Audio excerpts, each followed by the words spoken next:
Ora bem, boa tarde a todos.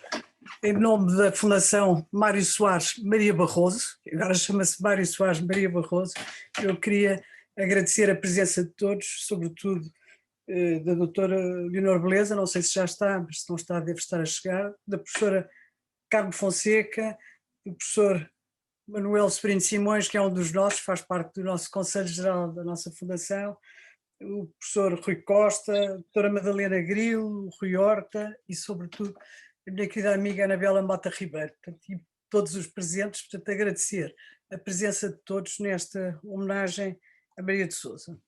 Hoje comemora-se o Dia Internacional das Mulheres e Raparigas na Ciência.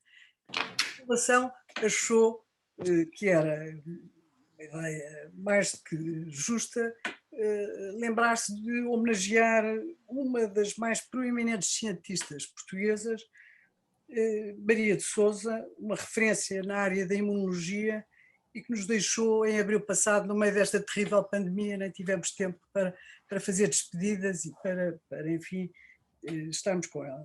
Maria de Sousa foi uma querida amiga desta fundação, membro do seu Conselho Geral desde o início, presente em todos os momentos da fundação e, sobretudo, aqui lançou alguns dos seus livros, lembro perfeitamente, alguns dos seus livros foram lançados na Fundação, lembro de Mariano Gago ter apresentado alguns deles, etc. Portanto, foi alguém sempre presente da nossa casa. Eu conheci Maria de Sousa no final dos anos 80, quando ela regressou a Portugal, vinda dos Estados Unidos, para se instalar no Porto e trabalhar no Instituto Abel Salazar. E foi nessa altura que ela se tornou visita habitual da casa dos meus pais e comecei a privar com ela de mais perto. Fiquei imediatamente fascinada pela sua argúcia fina, viva inteligência e espírito crítico e com o tom por vezes desabrido com que defendia as suas posições, porque ela também era às vezes cáustica e desabrida, o que também fazia o charme dela. E era intelectualmente profundamente sedutora e de facto acho que nos seduziu a todos sempre.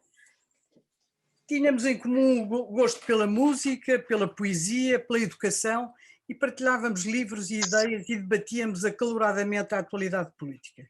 Encontrávamos-nos muitas vezes nos concertos da Gulbenkian, que seguiam sempre jantares de discussão sobre as obras que tínhamos acabados de ouvir, as interpretações e os intérpretes, sempre num tom crítico. Quando decidi criar uma escola de música no Colégio Moderno, ela foi uma das grandes entusiastas desse projeto e assistiu mesmo a vários dos nossos concertos. Tornou-se de facto presença assídua nos almoços de família de domingo, em casa dos meus pais, onde, como ela sempre dizia, tinha imensa dificuldade em seguir uma conversa, tal era o entusiasmo e o atropelo de palavras que todos punhamos na discussão das nossas ideias, avós, filhos e netos, éramos uma verdadeira família, eu diria quase não portuguesa, mas italiana, na maneira de nos exprimirmos e de nos falarmos e de discutirmos. Em família chamávamos-lhe a cientista, para nós ela era a cientista. O meu pai, quando se referia a ela, apelidava sempre de a sábia, era a sábia. E respeitava muito as suas opiniões científicas e médicas. Partilhou connosco dias de verão no Algarve, onde depois da praia os almoços se prolongavam quase até ao jantar, e foi cúmplice de momentos familiares muito felizes, mas esteve também presente em alguns momentos particularmente difíceis. Convidei-a várias vezes para vir falar aos meus alunos sobre a sua grande paixão pela ciência e vinha sempre com grande entusiasmo, respondendo a todas as suas questões com uma grande paciência e sempre um tom muito pedagógico. Para todos nós ela era a protagonista do Um Mundo Imaginado, de June Goodfield, que foi um dos mais importantes livros de divulgação científica e que influenciou decisivamente gerações de jovens. Foi também através dela que outros cientistas conceituados vieram falar aos nossos alunos, como por exemplo a professora Carmo Fonseca, que hoje nos dá o prazer e a honra de estar aqui, e lembro da presença dela no colégio, e tenho a certeza que estas conversas tiveram uma importância fundamental em muitos deles, que se apaixonaram pela investigação científica, alguns deles mudando mesmo o seu projeto de vida, e até temos alguns que estão hoje na Fundação Champalimau também em investigadores. Portanto, homenagear e lembrar Maria de Sousa neste dia, na Fundação Mário Soares Maria Barroso, é mais do que um dever, é um prazer imenso, que é lembrar alguém que participou com entusiasmo e ativamente na construção desta fundação. Até era isto que eu queria dizer, e passo agora a palavra à Fernanda Rolo, que é, digamos, aqui quem vai fazer todo esta organização desta homenagem. Bom, boa tarde a todos, Isabel, caros amigos, todos estes que se juntam para homenagear a Maria de Sousa e com ela prestar também aqui um momento de homenagem ao Dia da Mulher Cientista. Queria começar por agradecer à Carmo Fonseca, foi a Carmo que nos ajudou a organizar este encontro, envolvendo algumas das pessoas que vão participar e que efetivamente teve também aqui um acompanhamento no percurso da vida da Maria muito interessante, que enfim, que todos nós conhecemos e portanto gostaria de deixar esse agradecimento explícito e muito carinhoso e afetivo a Carmo Fonseca. Bom, hoje primeiro, eu acho que o Filipe vai ter muito trabalho a calar microfones. Pedimos novamente atenção às pessoas para fazer o favor de ter aí alguma atenção. Bom, uma pequena evocação, não só da Maria de Sousa, mas desta relação com o Dia Internacional das Mulheres e Raparigas na Ciência. Acho que nós hoje temos em Portugal bons motivos de orgulho e boas contribuições para evocar mulheres cientistas de relevo neste Dia Internacional das Mulheres e Raparigas na Ciência, mas porventura a Maria de Sousa será uma daquelas que com certeza nos inspira mais, de forma mais premente, mas também mais inquietante e que no fundo também nos habituou sempre a interpelar a razão de ser das coisas e a apostar na formação, a apostar nas pessoas, a apostar nas mulheres e chamando a atenção para a indispensabilidade da formação. A formação, o caminho para a investigação, o caminho da curiosidade, estava sempre na sua voz atenta. Não é há muito tempo que nós celebramos o Dia das Mulheres e das Raparigas da Ciência, começou em 2015, uma vez mais por boa iniciativa da Assembleia Geral das Nações Unidas, e tem sido importante como um ato de chamada de atenção e de sensibilização para a importância da formação e o papel das mulheres. E no nosso caso de Portugal, enfim, não estamos mal, diria que estamos em muitos dos indicadores ao nível dos países, dos principais países da União Europeia e somos com certeza um dos países que tem até mais diplomados do sexo feminino. É certo, porém, que um dos indicadores mais críticos continuam a ser, por um lado, a fortíssima assimetria salarial, que ainda existe, na ordem dos 30%, ou na melhor das hipóteses, e nos meios científicos, na ordem dos 17%, que naturalmente tem também aqui um histórico relevante e que é talvez um dos aspectos mais sensíveis, e para além dessa diferença salarial, um dos dados mais relevantes tem a ver com a subrepresentação de mulheres nos cargos de chefia. Na verdade, só 24 das mulheres ocupam cargos académicos de topo, ainda assim nós temos visto uma representação cada vez mais relevante e temos entre nós uma Leonor Beleza, enfim, uma Isabel Mota, a própria Carmo Fonseca, uma série de mulheres que têm desempenhado aqui um papel fundamental também na liderança e na inspiração de muitas instituições de ciência e de ensino superior, 3 reitoras, enfim, vamos construindo um caminho também a esse nível. Há dimensões, nomeadamente o universo empresarial, onde estas representações são bastante mais baixas, nomeadamente na área das patentes e naquilo que, enfim, não é uma palavra que eu aprecio muitíssimo, mas nas dimensões do empreendedorismo, das startups, etc., o papel das mulheres portuguesas é bastante modesto. Mas, enfim, acho que todos os indicadores nos devem satisfazer. No plano europeu, de facto, temos uma presença bastante, enfim, satisfatória e chegamos até a ter posições de cimeira relativamente a outros investigadores.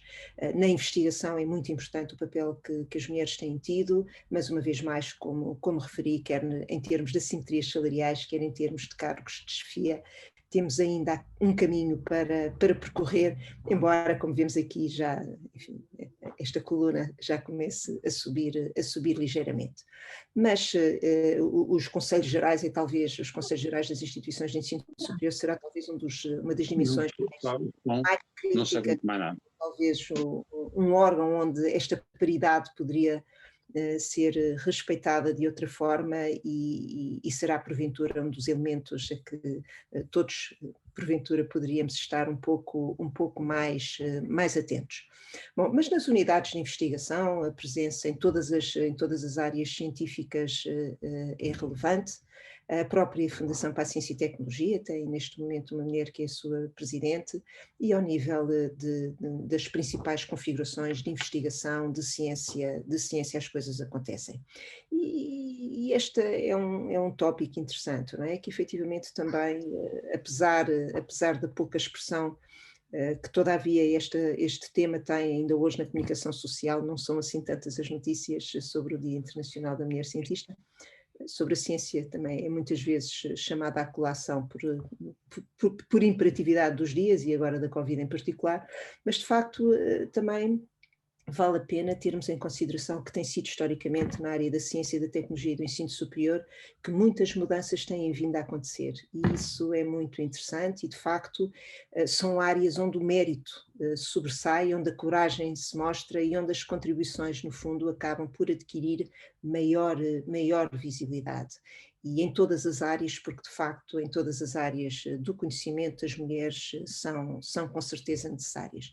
E a Maria de Sousa lutou toda a vida por isto e hoje olhamos para o nosso presente, neste século XXI, em que tudo isto surge quase mais natural, mas o processo e a afirmação da Maria de Sousa começa muito antes, começa num tempo em que o nosso país era muito distinto, num país onde uma mulher queria estudar, e ela conta numa entrevista maravilhosa que eu tive o privilégio que ela me concedesse há uns anos atrás e que partilho muito brevemente, como ela conta, não é? Começou num tempo difícil. A pessoa não escolhe ser cientista, a pessoa escolhe fazer investigação.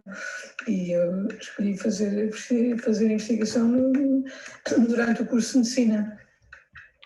Porque agora, em retrospecto, quer dizer, a pessoa não sabe na altura, não é? Depois, em retrospecto, faz aí uma história e pode contar uma história que lhe agrada a ela e às outras pessoas, mas de facto aquilo que eu fui sempre muito sensível durante o curso não era tanto ao que se sabia como ao que não se sabia. E portanto, se a pessoa é sensível ao que não se sabe, é natural que vá decidir. É esta forma que a Maria tinha de nos interpelar e esta cientista inesperada, e não resisto a partilhar esta citação que ela nos concedeu depois da entrevista, dizer que nessa altura, não é? Mas muito mais tarde, quando comecei a perceber o que se esperava que fossem as jovens mulheres portuguesas dos anos 60 do século XX em Portugal, devo confessar em privado que o que me surpreende hoje é que em 50 e poucos anos de vida científica, tendo necessariamente a experiência dos bastidores em que se desenha a competitividade feroz com mulheres, entre mulheres, com homens, entre homens e mulheres, etc., sobretudo nos Estados Unidos, mas ao mesmo tempo e no mesmo país a riqueza da filantropia que deriva do tal crescer em ciência aberta, de uma ligação e reconhecimento da universidade, alma mater, de algum modo, de se sentir que a universidade merece a retribuição pelo que lá se aprendeu. Terminava com isto, não é? A Maria de Sousa acreditou sempre na ciência, acreditou sempre na investigação científica como uma atividade nobre. Eu acho que é um compromisso social, de facto, sempre. E que a formação, muito mais do que a informação científica, deve ser uma parte integrante da cultura. Esta é uma das suas características importantes, não é? Como sabemos, na Maria de Sousa foi sempre a relação entre a ciência, a arte, a literatura, a música melómana como era, e no fundo fazendo-nos evocar também o nosso histórico de mulheres republicanas neste Dia Internacional de Mulheres na Ciência, em que tivemos também precursoras como a própria Ana de Castro Osório, dizendo como assim a mulher todo mundo para um alto destino. E, portanto, evocar hoje a Maria de Sousa acho que é um privilégio, quase mais do que uma obrigação e um dever, é um privilégio. Enfim, a doutora Isabel Soares explicou o racional de o fazer a partir da Fundação Mário Soares Maria Barroso, mas fazemos-lo também em parceria com o IMM e com outras instituições, e como referi, foi a Carmo Fonseca que nos ajudou aqui a compor um alinhamento e é ela que também dirigimos o agradecimento e a quem eu passava a palavra. A Carmo foi talvez uma das forças mais presentes na vida da Maria de Sousa e tem sido também uma atora fundamental nesta ciência em Portugal. Carmo, muito obrigada. Muito obrigada, Fernanda. Foi uma super agradável surpresa quando eu recebi o teu telefonema há uns dias atrás a dar-me a notícia de que a Fundação Mário Soares Maria Barroso queria organizar este evento, e foi muito fácil, porque as pessoas que estavam na vida da Maria continuam ligadas, a Maria continua a ligar-nos, a nós pessoas que vivemos com a Maria, e por isso foi quase instantâneo e espontâneo juntar as pessoas que vão aqui dar testemunhos a seguir a mim. O que eu gostava de começar por salientar, obviamente agradeço imenso à Fundação esta ideia e à Fernanda, a organização, mas eu gostava de salientar que não é normal uma cientista, e nós pensamos sempre, eu agora queria abstrair aqui da questão de ser homem ou mulher, mas nós pensamos sempre num cientista como o bichinho do laboratório que vive enfiado a olhar numa sala escura, a olhar para os seus microscópios e a fazer as suas experienciazinhas. Não seria uma pessoa dessas que iria entrar na família do Dr. Mário Soares e da doutora Maria Barroso e participar nessas tertúlias que a doutora Isabel acabou de nos descrever. E isto diz tudo sobre a Maria, porque a Maria não era um bichinho do laboratório, era uma grande cientista, mas era uma intelectual, era uma pessoa inteira, que não ficava reduzida à descoberta que se faz no laboratório, mas que se preocupa com o mundo, se preocupa com a sociedade, se preocupa com as opções políticas do seu país e do mundo em que estamos a viver. E qual o papel da ciência, qual o papel da cultura, qual o papel da criatividade relativamente ao desporto, à economia, à política. Essas eram as grandes preocupações da Maria, onde a ciência fazia parte, a ciência fazia uma parte integrante, mas não era de todo redutora. E é esse aspecto de pessoa inteira e do papel que uma cientista como intelectual ou um cientista como intelectual devem representar na sociedade, que eu acho que nós estamos, sobretudo, hoje a homenagear. Eu queria lembrar que o modo como eu conheci a Maria foi nos anos 90. Eu tinha regressado há muito pouco tempo do Laboratório Europeu de Biologia Molecular em Heidelberg e estava a dar os meus primeiros passos a ver se seria possível eu formar o meu próprio grupo de investigação em Lisboa e seguir uma carreira científica.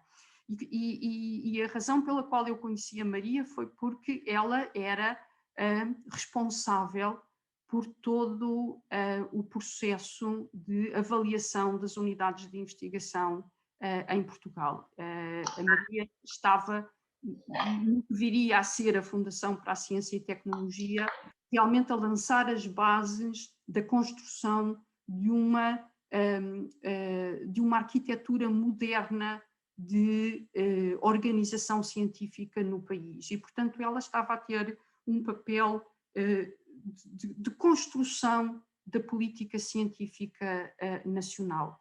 E o que era muito óbvio é que ela não estava ali meramente a fazer um papel tecnocrata. Ela vivia cada grupo, cada candidatura que ela lia, ela queria conhecer as pessoas que estavam por trás daquela candidatura, ela ia visitar os locais e ela preocupava-se em ajudar essas pessoas, em apontar-lhes caminhos, em pô-las em contacto com outros cientistas relevantes, fazer networking, pô-las em rede. No fundo, o que a grande preocupação da Maria era ajudar a ciência portuguesa, que é feita por pessoas, e, portanto, ela personalizava todo o processo de avaliação, que normalmente, quando se fala em avaliação, é sempre uma situação desagradável, porque há umas pessoas que vão ter financiamento, há outras pessoas que não vão ter financiamento. Esta seleção tem sempre algo de desagradável inerente ao processo, mas a Maria personalizava de tal maneira, com um aspecto construtivo, que o processo se tornava positivo, absolutamente positivo, e o sucesso que a nossa investigação biomédica tem atualmente, eu acho que todos nós reconhecemos a tremenda influência e o tremendo esforço que a Maria colocou e depositou nessa construção. Portanto, nós somos o resultado de um trabalho, de uma maratona que a Maria começou a correr com toda a calma, sem espírito competitivo, que a Fernanda acabou de referir, aquela frase, aquela citação da Maria, onde ela se viu confrontada muitas vezes com um espírito tremendamente competitivo que se vive na ciência, sobretudo nos Estados Unidos. Todos nós somos testemunhas disso. Mas ela não veio com esse espírito competitivo para Portugal, não foi com esse espírito que ela construiu o tecido científico que nós temos hoje e que todos nos orgulhamos imenso. A Maria foi uma construtora da ciência em Portugal e para além de ter sido uma grande cientista, e foi também uma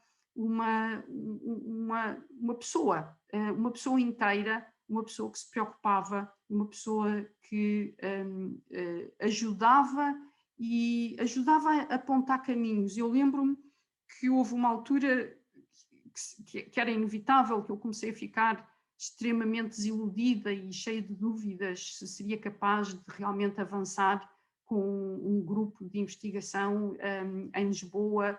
Eu sentia-me muito desamparada, muito sozinha. Na Faculdade de Medicina não havia nenhum centro de investigação, eram pequenos grupos isolados.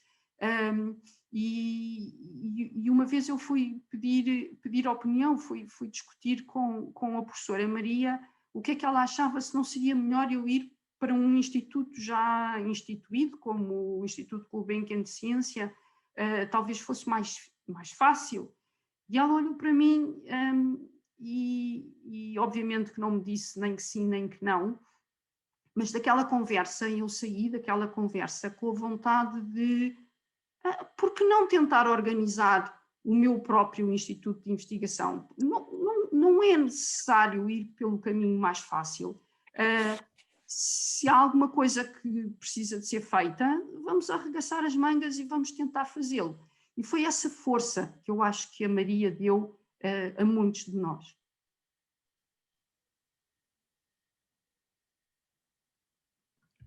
Muito obrigada, Carmo. Foi uma força, enfim, que contagiou e inspirou muitos cientistas em Portugal, e a Carmo foi a primeira mulher cientista a receber individualmente o Prémio Pessoa, também isso nos orgulha muitíssimo, e o seu percurso. Muito obrigada, Carmo. A Maria tinha essa dimensão humanista sempre, não é? Quer dizer, e a capacidade de distinguir o essencial do acessório. Temos connosco, e este elenco, como disse, foi trabalhado pela professora Carmo Fonseca, temos connosco a Anabela Mota Ribeiro, este Ser e Não Ser e as suas 5 conversas com Maria de Sousa. Obrigada por ter feito este livro e obrigada por partilhar connosco. Foi uma longa entrevista, várias conversas. Anabela? Ela estava aqui connosco. E está. Anabela, já está com som. Obrigada. Boa tarde a todas e a todos. Hoje é importante sublinhar essa distinção Gostaria de começar por saudar em particular a Isabel Soares, minha querida amiga, que bom vê-la, e através de si evocar também o seu pai e a sua mãe. E quando estava a ouvi-la, estava a pensar que sorte a nossa termos privado com pessoas tão inspiradoras como Mário Soares, Maria Barroso e Maria de Sousa. Depois gostava, claro, de cumprimentar a Carme Fonseca em particular, também a Fernanda Rolo, por me desafiarem a participar nesta homenagem e a falar da Maria que eu conheci. Eu não sou cientista, como toda a gente sabe, mas cheguei muito tarde à vida da Maria, conhecia nos últimos anos da vida dela, mas estabeleceu-se entre nós uma relação muito forte, e eu acho que isso decorreu de a Maria me levar a sério, se posso dizer assim.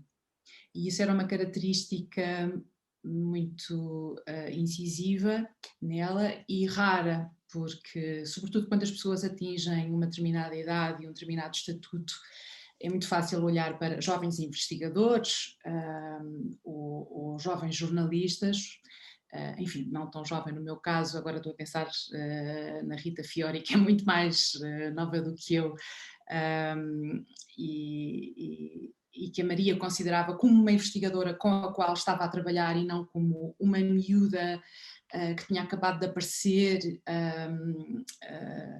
e que precisava ainda de percorrer um longo percurso até ser levada a sério, vamos dizer assim, de um modo um pouco grosseiro, mas entendem o que eu quero dizer. Mas eu conheci a Maria quando a fui entrevistar e ela aceitou-me como uma interlocutora. É isso que eu quero dizer quando digo levou-me a sério. E eu comecei por enviar muitos e-mails ao longo de vários anos pedindo uma entrevista, e ela recusou sempre porque não tinha nada para dizer. E depois um dia aceitou porque ia sair o seu livro, O Meu Dito, Meu Escrito. E esse era o pretexto para uma conversa. E fiz-lhe então uma primeira entrevista para o público. Lembro muito bem do título dessa entrevista, era Esse Espanto, porque espanto era uma palavra,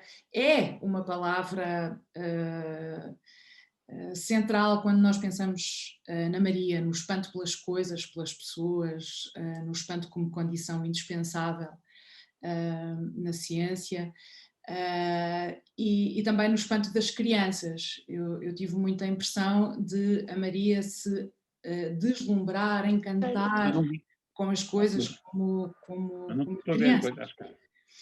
Bom, e foi na sequência dessa primeira entrevista que depois me desafiou a participar num projeto de biografia e nós fizemos este livrinho, este Ser e Não Ser, que é um verso de um poema da Maria, e que me deu o enorme privilégio de, durante uma semana, estar todos os dias com ela e ouvi-la sobre tudo. Já aqui foram ditas muitas coisas importantíssimas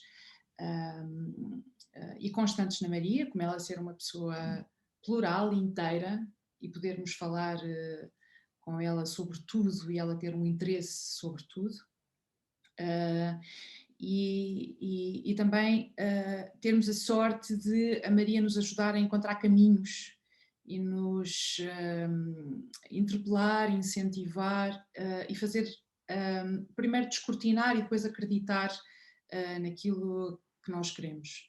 Só assim, partilhando um aspecto pessoal, eu estudo Machado de Assis, tinha pensado fazer uma interrupção no meu trabalho e ir para o Brasil estudar durante uns meses Machado de Assis, era aquilo que fazia sentido, Machado de Assis brasileiro. Depois ganhou o Bolsonaro e eu achei que não queria ir para o Brasil, que não tinha condições, que não podia ficar fechada a fazer investigação quando o país cá fora estava a explodir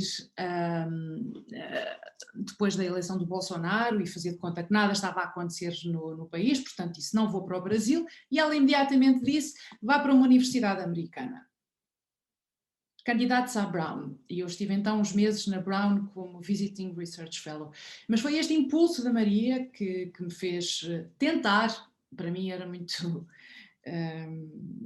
difícil pensar numa universidade americana, e fui para o Departamento de Estudos Portugueses e Brasileiros da Brown, e foi um período evidentemente muito, muito rico.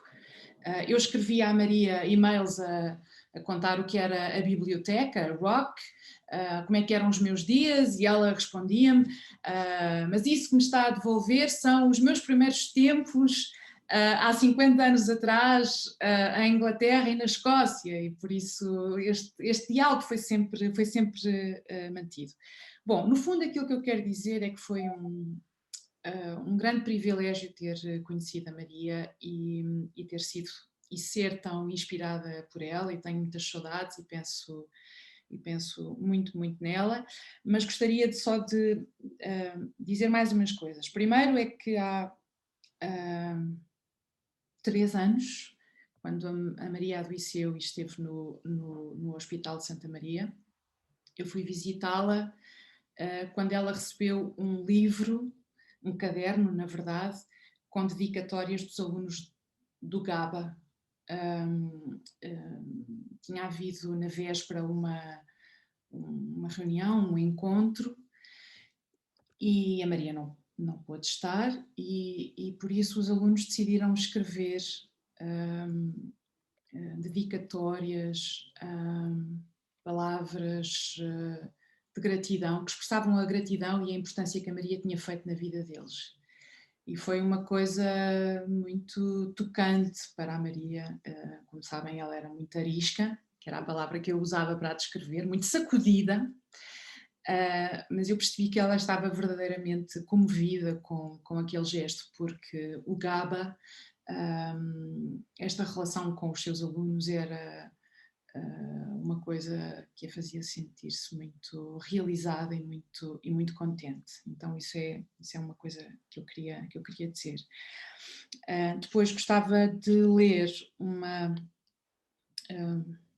coisa dessa primeira entrevista para o público, que reli há dias e que diz assim, eu digo, estava a ouvi-la sobre o entusiasmo de fazer.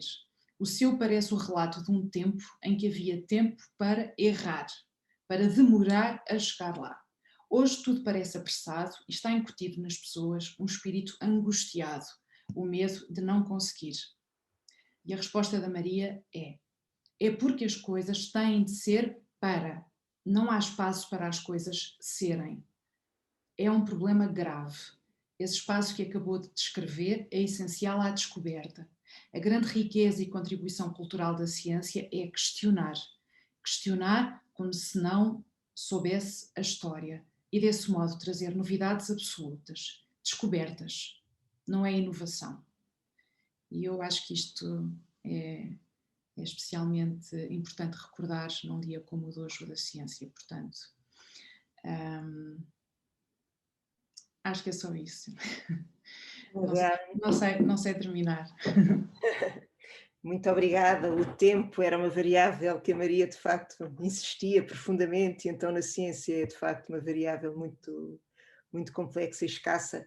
Muito privilégio ter connosco a doutora Leonor Beleza, cujo conhecimento da professora Maria de Sousa também tem já um histórico muito interessante, aliás anterior ao envolvimento da doutora Maria Beleza na Fundação Champalimau. Enfim, dispensa a apresentação. Muito obrigada, é um privilégio tê-la aqui connosco também nesta sessão.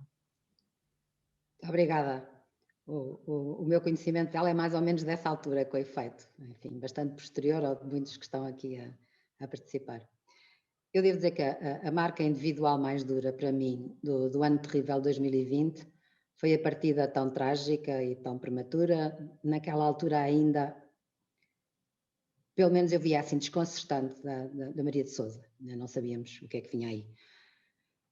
Mas a morte que ela viu aproximar-se, como sabemos, o risco que ela tinha compreendido, que ela própria corria, e me transmitiu sem eu perceber muito bem a última vez que a vi.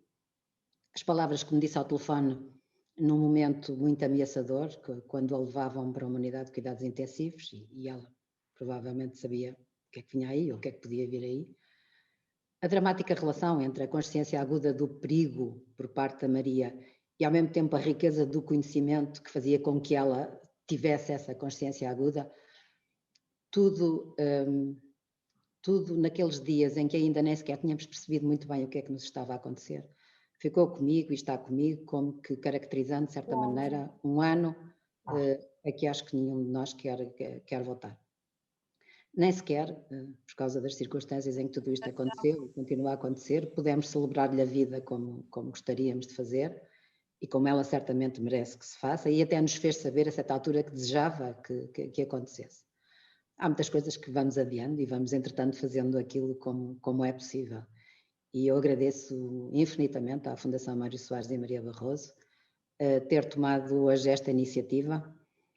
Quando o Dr. Mário Soares e a Dra. Maria Barroso vieram visitar a Fundação Champalimau, vieram com a Maria de Sousa, vieram também com a Dra. Isabel Soares. Foi um dia muito especial aqui na Fundação, e eu gosto muito de vez em quando de olhar para uma fotografia que foi tirada nesse dia e lembrar-me de tudo o que significava aquela visita muito especial. Agradeço muito que me tenham perguntado se queria dizer aqui umas palavras. Agradeço muito à Carmen Fonseca, à Fernanda Rolo, a todos que montaram e tornaram possível hoje estarmos aqui em conjunto a celebrar a vida dela. Também acho especial que esta celebração tenha lugar no dia que é dedicado às mulheres cientistas. Parece-me uma ideia particularmente feliz.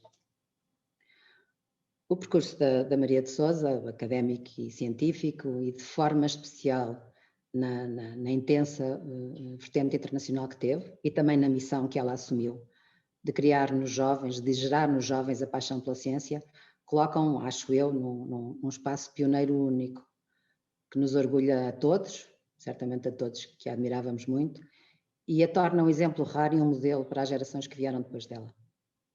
A Maria de Sousa era médica, como sabemos todos. Na universidade alguém compreendeu as suas excepcionais potencialidades e tentou convencê-la, aliás com sucesso, a abraçar a ciência.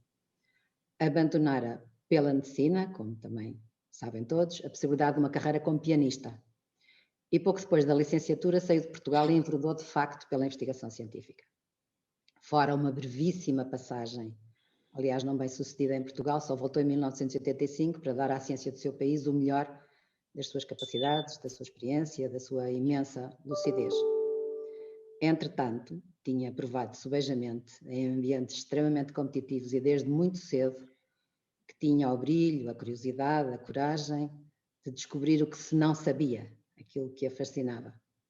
Quando regressou, poderia perfeitamente ter continuado por esses sítios, era, aliás, desejada a sua continuação nesses sítios, em meios científicos, bem exigentes e talvez menos endógenos do que os nossos. Eu verei sempre nela a jovem mulher que se atreveu a escolher o futuro que queria e não necessariamente aquele que outros, até os mais próximos dela, poderiam querer desejar. Desde muito cedo soube decidir, soube escolher por si própria, resolveu que queria ser médica e, a certa altura, mais impressionada pelo que se não sabia, como ela própria disse, escolheu investigar, teve rapidamente muito sucesso, como também sabemos. Escolheu uma área de saber, ainda naquela altura largamente minoritária para as mulheres, mas bem mais incomum era a escolha, uma escolha preciosa e rara hoje ainda, sendo médica, em verdade, pela investigação, preterindo a existência da clínica. E no seu caso, incluiu emigrar e emigrar sozinha. Muitas jovens mulheres mais tarde o viriam a fazer. Naqueles tempos era tão incomum que bem se alcança o que a Maria descrevia como tendo sido a reação materna. Era muito interessante que também contasse a Maria que até a Margaret Mead ficara espantada quando lhe fez saber que o seu pai, o pai da Maria, quando a mãe dela estava grávida, não queria sequer encarar a hipótese do futuro filho não ser uma filha. Certamente ele terá tido algum papel importante na criação de um espírito tão singularmente seguro e determinado. Maria de Sousa, como sabemos, se emigrou fora de Portugal, movida pelo seu talento, a sua curiosidade de cientista, a segurança que foi conquistando pelo seu mérito exclusivo. Quando estava fora há quase 20 anos, decidiu voltar ao nosso país e trouxe com ela a reputação que alcançara, a segurança individual cimentada, o apoio de amigos, também como sabemos, que espantados com a decisão de voltar, não a queriam ver desamparada se no seu país não encontrasse reconhecimento à altura. Escolheu na altura ir para o Porto, que não era a sua terra, por acaso é a minha. Escolheu ir para o Porto fazer a investigação que então a apaixonava, como também sabemos todos, sobre a hemocromatose hereditária, e pôr a andar projetos de investigação, participar do desenvolvimento de instituições científicas e na difusão da importância da ciência como projeto coletivo, aquilo que ela gostava muito de fazer. Lançou primeiro em 85 o mestrado em Imunologia, depois mais tarde o doutoramento GABA, que teve reputação e reconhecimento, do meu ponto de vista, à altura dos doutores que foi formando. Eu acho que o facto de ter ido para o Porto alargou muito a área onde deixou a sua intensa marca de influência no nosso país e tornou-a possivelmente preciosa para muitos mais de nós. Mas houve muito mais, como sabemos. A coincidência temporal da sua chegada com a entrada de Portugal nas comunidades europeias, que então chamávamos a entrada nas comunidades europeias, o acesso a fundos europeus para a ciência deu a oportunidade a que se atirou, que já foi referida, Carme Fonseca falou nisso, de participar num momento único de possibilidade de desenvolvimento da ciência no seu e nosso país, e o sonho toda uma vida e assunto de quase tudo, ou de muito daquilo que a apaixonava. A convite do então presidente da SNICT, Mariano Gago, assumiu um papel essencial no desenho e na execução dos financiamentos públicos a cientistas e a laboratórios na área das ciências da vida, como sabemos. E assim aplicou as suas capacidades, a sua completa independência, era uma das características mais fascinantes da Maria, o seu julgamento exigente, a avaliação externa por partes, de que ela falava tanto, o que tinha com ela e por ela sido praticado em outras paragens. Fez parte diretamente do grupo daqueles que estão na origem de gerações de jovens cientistas portugueses, hoje muito preparados, experimentados no convívio dos melhores cientistas e laboratórios, que permitem que hoje tenhamos instituições portuguesas em perfeitas condições de acolher estudantes de doutoramento em áreas de ponta em ciências da saúde, adiando a altura em que uma formação no exterior se afigure porventura conveniente, gerando dezenas de jovens portugueses que circulam entre países e instituições diferentes, beneficiando e fazendo o país beneficiar das trocas internacionais indispensáveis à excelência da ciência que é produzida. Fui encontrando, em périplos que fiz por laboratórios lá fora, jovens cientistas portugueses, daqueles a quem as oportunidades foram então abertas. Nesses grupos sobressaía que as jovens mulheres provinham muitas vezes de meios sociais muito distintos, o que contrariava os dados de que a mobilidade social entre nós não é brilhante, mas confirmava que é superior nas mulheres a mobilidade social através da educação. Gosto de ler nesta ascensão das mulheres o dedo de quem, como a Maria de Sousa, não sabia sequer distinguir as candidaturas pelo nome ou pela capacidade económica das famílias. A primeira vez em que falei com a Maria de Sousa foi depois da minha própria aventura no meio da champalimaud ter começado quando a Fundação Champalimaud já existia.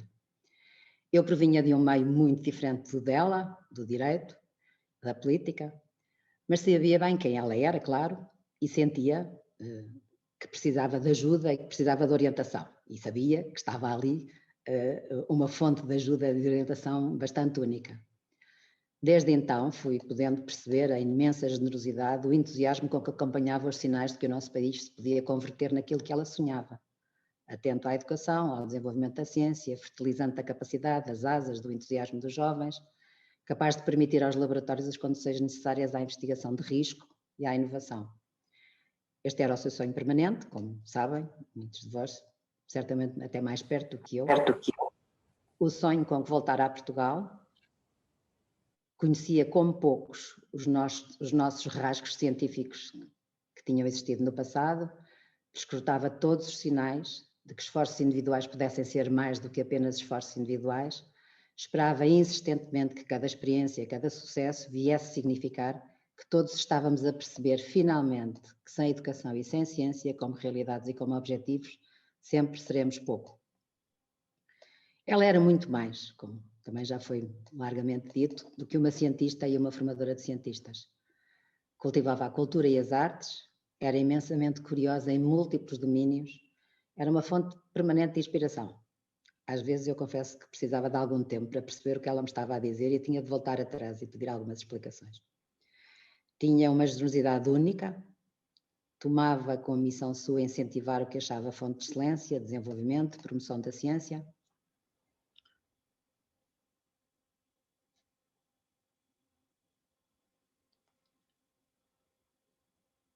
Perdi-me aqui um bocadinho numa coisa que tinha escrita, espero que ela esteja a voltar ao sítio.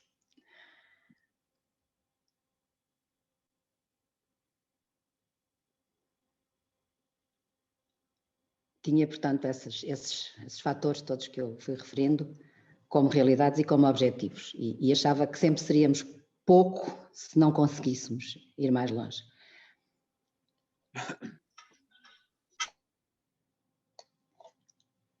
A Fundação Champalimau despertou nela desde o início uma enorme esperança. Acompanhou-nos muitos passos aqui na Fundação, antes de estarmos aqui e desde que estamos aqui, e ajudou-me a mim sempre com uma enorme generosidade, com uma generosidade imensamente informada. Tudo aquilo que eu podia desejar. Ela era uma das 4 pessoas que assistiram ou que estavam presentes no momento em que o Centro Champalimau, onde eu estou neste momento, foi batizado como Champalimau Center for the Unknown, pelo meu colega João Silveira Botelho. Portanto, estava ele, João, estava eu, estava a Maria, estava o arquiteto Charles Correa, que foi o arquiteto que desenhou este centro. Este centro, na altura, não era mais do que um conjunto de pedras que estavam a tomar forma. Uma das primeiras vezes em que estive com ela aconteceu em Nova Iorque e devia ter acontecido numa mesa de jantar, era o que tínhamos combinado, era que íamos todos jantar juntos. O ambiente ainda era, entre ela e nós, na Fundação, um bocadinho cerimonioso, ainda não nos conhecíamos muito bem. O restaurante onde fomos, não era bem um restaurante, tinha sido sugerido muito desadequadamente, como depois percebi, pelo concierge no hotel. Eu não fazia ideia nenhuma do que era. E, na verdade, era um daqueles sítios muito trendy, cheios de barulho e de música aos gritos, como imaginam o melhor sítio para conversarmos sobre o que é que a Fundação Champalimau devia fazer e como é que devia fazer. Eu fiquei imensamente embaraçada quando percebi onde é que estávamos. Infelizmente não consegui antecipar, mas embaraçada a Maria respondeu rindo-se e divertiu-se imenso. Acabou por ser divertido estar num sítio daqueles, embora não tenhamos falado de coisíssima nenhuma dentro do sítio desse local, e depois acabámos todos à noite em Park Avenue, no meio da rua, com frio e muito boa disposição, a tentar falar das coisas que deveríamos ter conversado durante o jantar. E de facto isso aí começou uma relação muito extraordinária, feita entre as coisas da Fundação e a relação pessoal entre ela e eu, feita de coaching, em grande medida, feita de amizade, da amizade que ela quis estabelecer comigo e que eu nem sei agradecer. Lembro imensas coisas com imensa saudade. Muitos de nós que estamos hoje aqui, pudemos partilhar com ela uma celebração dos seus 80 anos, a última vez que ela fez anos e que pôde celebrá-los. E acho que pudemos ver como ela estava nessa altura feliz e cheia de força. Estar com ela e partilhar a atenção dela, ser desconcertada por muito do que dizia e fazia, era um imenso prazer e incluía uma noção de que éramos privilegiados. Até quando me ralhava, que acontecia de vez em quando, logo no princípio, eu que era, enfim, recém-chegada ao mundo da ciência e havia algumas coisas que eu ainda não percebia, ralhou muito por não ter percebido que a identificação de um cientista tem que ser feita sempre da mesma maneira e leva muito tempo a construir um cientista. Deve ter trocado o apelido com o nome próprio ou qualquer coisa. E ela explicou-me minuciosamente o que é que aquilo queria dizer. Explicou-me muitas coisas, mesmo destas, que eu, na altura, enfim, não percebi logo, ou não percebi por mim. Até à altura em que a pandemia e a doença e o risco associado entre a pandemia e a doença que ela tinha limitaram muito a possibilidade de ela se deslocar. Continuou, como também sabemos todos, a ocupar-se com os seus projetos de propagar a ciência, de lutar por um país que a colocasse no centro, lutou pelos seus projetos, lutou pelos seus pupilos, pelos seus alunos. Os de há muito, tantos com nome firmado e carreira reputada, como muitos que estão aqui, como os jovens que continuava a distinguir como se fossem da sua responsabilidade. Vinha frequentemente à Fundação Champagne Limão, já foi referido aqui, era Rita Fiori, pessoas que trabalhavam com ela, porque cito, dizia ela na altura, quando me encontrava, vim ver a minha aluna, uma doutoranda que tinha adotado, e vinha visitar a doutoranda e discutir com toda uma equipa que aqui distinguia ela própria por lhes prestar tanta atenção, por querer segui-los de uma maneira muito individualizada e discutir tudo com eles. A força e a amizade, a presença doce e exigente que ela significava, o riso e o sorriso, a voz dela tão especial, que a gente gosta de reconhecer, que ainda há bocadinho pudemos ouvir, que ela era, as saudades que muitos de nós sentimos dela, alimentam uma, eu acho que surpreendente noção de grupo, assim, o grupo dos amigos da Maria, que continuamos a lembrá-la, a evocá-la, numa insuspeitada noção de que perdemos todos uma presença excepcional, que continua a pedir-nos que celebremos em conjunto a falta dela que sentimos e a vida radiosa de quem foi.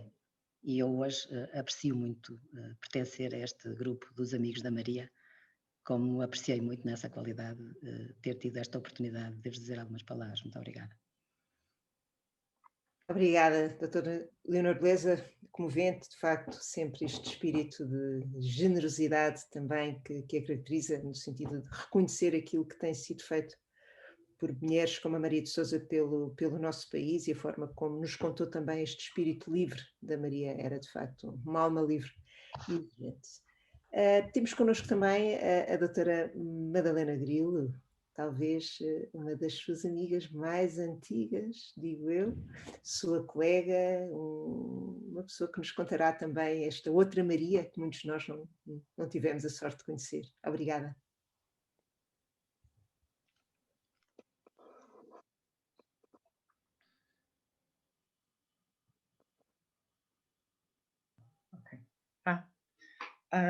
Boa tarde a todos. Eu queria começar por saudar a doutora Isabel Soares e a Fundação Mário Soares e Maria Barroso por esta iniciativa, e também a professora Carmen Fonseca, que se lembrou de me desafiar para dizer alguma coisa sobre a Maria, e também todos os amigos da Maria, todas as pessoas que fazem parte deste painel.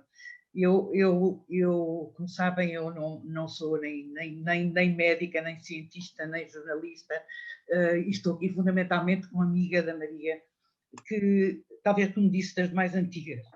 Eu conhecia a Maria, devia ela ter uns 20 anos por aí. Tinha 19, 20 anos, era uma jovem, estava nos primeiros anos do curso de medicina. Conheci em São Pedro de Moel, uma terra que foi muito, muito relevante para a Maria. E apesar da diferença de idades, eu devia ter na altura pai uns 13 anos, eu fiquei muito impressionada com a personalidade dela, porque achei que era diferente das raparigas da idade dela. Eu tinha irmãs mais próximas e de facto isso era muito, muito difícil. Isso assim não te incomoda? Como? Era muito, eu não sei se... Sim? Pode continuar. Desculpa. Porque ela embora se relacionasse com todos, sim, ela sentia-se francamente mais à vontade a conversar com os adultos. Era uma coisa que eu reparava, porque talvez pelo facto de ser filha única, e devido a uma família que tinha poucos, era uma família relativamente pequena, ela de facto procurava mais as conversas com os adultos, mas ela tinha uns interesses, tinha opiniões, que eram de facto pouco comuns nas raparigas da idade dela. E uma das coisas que era muito clara, ela não tinha paciência para falar sobre a vida dos outros. E quando está numa praia pequena, como era São Pedro de Moel, onde todos os anos vinham as mesmas famílias, e este conhece aquele e o outro namora com o outro, ela não tinha a menor paciência para esse tipo de conversa. E, portanto, quer dizer, era de facto uma rapariga já diferente. Eu acho que ela não se importava nada com o que as pessoas pensavam acerca dela. Tinha convicções já fortes, convicções que depois se reconhecem ao longo de toda a vida. Havia de facto uma fricção com a mãe que ela de resto fala em muitas das entrevistas que dá, porque a mãe queria que ela casasse e que tivesse filhos, e ela respingava muito com isso. Ela dizia, julgo que foi numa entrevista que deu à Anabela Mota Ribeiro, que tomou essa decisão mais tarde, mas eu penso que a saída dela e a opção por se dedicar à investigação eram de certa maneira previsíveis. Portugal era muito pequenino, digamos, mais do que agora, e com uma sociedade extremamente fechada e muito tradicional, e portanto eu já na altura acho que não me espantou nada que ela saísse daqui. Ela se calhar nesta altura está a dizer o que é que tu sabes acerca disso, mas é esta a impressão com que eu fiquei na altura.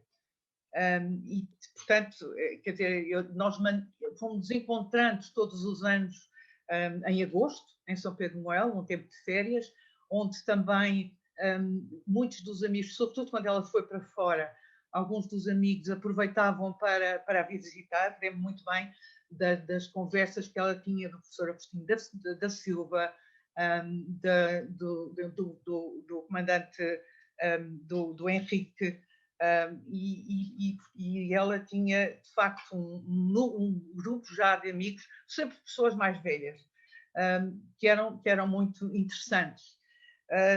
E mais tarde já nos anos 70, já não sei precisar bem em que altura, mas era sobretudo uma altura em que ela estava a escrever um dos muitos artigos que escreveu, e passava as tardes num apartamento de uns amigos que tinham uma casa em São Pedro, que era muito perto da nossa, e que tinham um apartamento autónomo, onde tinha uma varanda de onde se avistava o mar. Para ela era muito importante ter a varanda de onde podia ver o mar. E ela estava ali toda a tarde, e quando saía, ao final da tarde saía, lembro-me de algumas conversas que tivemos, em que ela falava sobre o trabalho com um enorme entusiasmo, eu quase diria quase como uma espécie de um encantamento, porque parecia que estava um bocadinho nas nuvens, em que falava do trabalho, da alegria que sentia, mas ao mesmo tempo também falava sobre o sentimento de, eu não quero dizer inveja, mas de alguma animosidade de alguns colegas que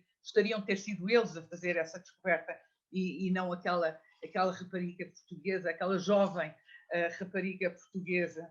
E era também nessas alturas, quando saía do seu casulo, que ela interagia com os miúdos, que ela tinha gostava muito de interagir com os miúdos, que estavam naquela fase de fazer perguntas, os miúdos que brincavam nos quintais. Naquela altura não havia telemóveis e, portanto, os miúdos andavam na rua e brincavam nos quintais, e ela tinha imensa paciência para estar com eles, e sobretudo achava-lhes muita graça e estimulava-os a fazer perguntas. Não tinha paciência nenhuma para miúdos mal educados, isso não, isso ela não tinha a menor paciência, e pelos miúdos chegava aos pais e percebia de onde é que eles vinham. E estas características que eu acho que eram já muito visíveis na Maria e que se manifestaram ao longo de toda a sua vida, eu acho que foram sempre determinantes, mas elas já lá estavam, quer dizer, elas apenas foram desenvolvidas. Eu tive, durante muito tempo, nós tivemos algum tempo sem nos ver, porque depois nos encontrámos e já não coincidíamos na mesma altura em São Pedro de Moel, embora nos tenhamos encontrado em alguns sítios, até fora de Portugal, mas sempre por tempos muito curtos.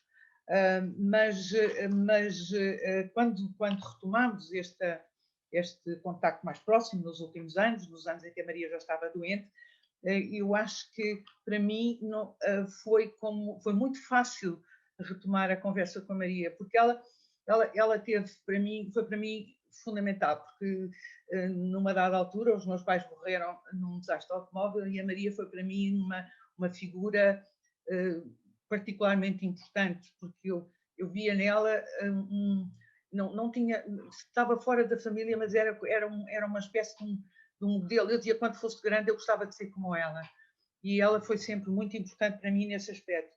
Mas de facto, como eu estava a dizer, quando retomámos este contacto, eu acho que aquele espírito jovial e alegre, o gosto pela vida ao mesmo tempo, porque ela tinha um gosto pela vida, a gargalhada contagiante, e o gosto pelos doces que a Aurora controlava assim um bocadinho ferreamente nesta última fase, e o interesse pelos mais novos estavam lá, eram extremamente presentes e estavam presentes sempre nas nossas conversas. Ela gostava imenso de saber o que é que se eu lhe contasse, o que é que se passa com os meus netos, um que está na faculdade, o que é que ele está a fazer, e ela tinha sempre este interesse e esta confiança nos mais novos, e mandava-me recados para eles, e isso é uma coisa que eu enfim, que lembro com imensa saudade. E depois tínhamos uns telefonemas divertidíssimos, quer dizer, à noite às vezes tínhamos uns telefonemas divertidíssimos a lembrar-nos de coisas antigas, e aquela dizia que se contava-me sonhos, contava de coisas disparatadas às vezes, mas ríamos muito, porque esta capacidade de rir de si própria e de ter esta jovialidade, mas também tinha a indignação e os seus recados azedos, porque não há amigo que se parece que não tenha apanhado um raspanete da Maria de Sousa, porque ela não passava sem nos dar um raspanete. Isso era clássico, não é? Que de vez em quando tínhamos essas coisas, mas nós sabíamos que ela só dava raspanetes às pessoas de quem gostava. E, portanto, isso era... Quando ela dizia que não gostava dos alunos, eu não gosto dos meus alunos, eu acho que não era verdade. Ela não era amiga dos alunos, como uma mãe também não pode ser, não é amiga dos filhos. Mas ela só se dava raspanetes, ela dizia, ai, tratei-o tão mal, e ela só trata mal de quem gosta, e em quem confia, e em quem tem esperança de que venha a ser alguma coisa. E é esta Maria que eu guardo muito, e sobretudo esta parte muito, muito positiva de uma pessoa que teve uma vida extremamente cheia, não só, portanto, eu não partilho a parte da investigação, partilho esta parte que eu conhecia melhor do interesse pela vida, do interesse pela música, pela arte, pela poesia, porque ela escrevia lindamente, e eu guardo muitas das cartas que escrevia e dos poemas que fazia, e que ela às vezes achava que não tinham importância nenhuma, mas que foram absolutamente fundamentais. E é esta memória de uma pessoa tão, tão rica, que eu acho que ainda por cima teve esta capacidade de juntar os amigos. E eu tenho imenso orgulho em ser parte desse grupo de amigos, e agradeço muito terem-me desafiado para dizer alguma coisa sobre a Maria neste dia. Muito obrigada.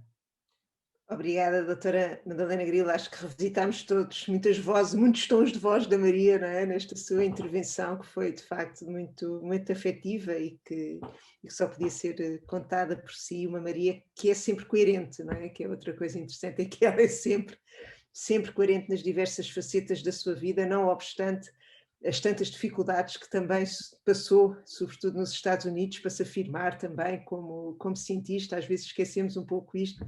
A Maria deu sempre também essa volta positiva, não é? Mas a descrição... Falava muito da competição que havia entre os cientistas, isso ela falava, mas não dramatizava. Nunca, sempre. Superando sempre positivamente, era extraordinário. Estados Unidos, onde recebeu um amigo da família, ainda muito jovem, o Rui Horta, que já aqui está connosco, quando foi estagiar como bailarino. O Rui já cá está connosco. Rui Horta. Muito obrigada também. Uma outra partilha diferente, uma outra faceta. Está sem microfone. Obrigado aqui. Já está. Agora me estão a ouvir? Estamos. Todos.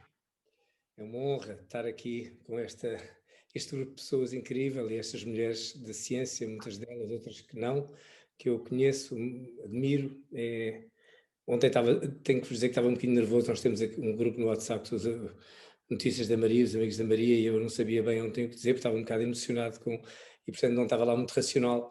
E depois, hoje comecei a organizar umas ideias assim uma hora atrás, e apetecia-nos contar-vos outro lado da Maria, que é aquele que eu conheci. Portanto, a Maria, eu sou filho de médicos, o meu pai foi professor da Maria, era professor catedrático na Faculdade de Medicina de Lisboa, na patologia, e a minha mãe também era médica, e a Maria era visita lá de casa, era assim uma aluna especial, e todos nós temos uma história com a Maria Ângela, como nós chamamos, que não é a Maria. E a Maria Ângela, para nós, teve uma relação muito forte com o irmão mais novo meu, o Zé, dois irmãos mais novos, o Miguel também, a Rosarinha, minha irmã mais velha, o Jorge. Ou seja, nós tínhamos quando a Maria vinha jantar a casa, era uma festa, era interessante, era intelectualmente estimulante. Sim, dava-nos raspanetes, ainda muito nova, dava-nos gajos de raspanetes, já é verdade, todos vivemos isso. Portanto, era uma pessoa muito chegada, e eu conhecia, por outro lado, não como cientista, mas quer dizer, para mim era normal as pessoas com quem eu estava serem pessoas normalmente de ciência ou de medicina, e isso para mim não me questionava muito.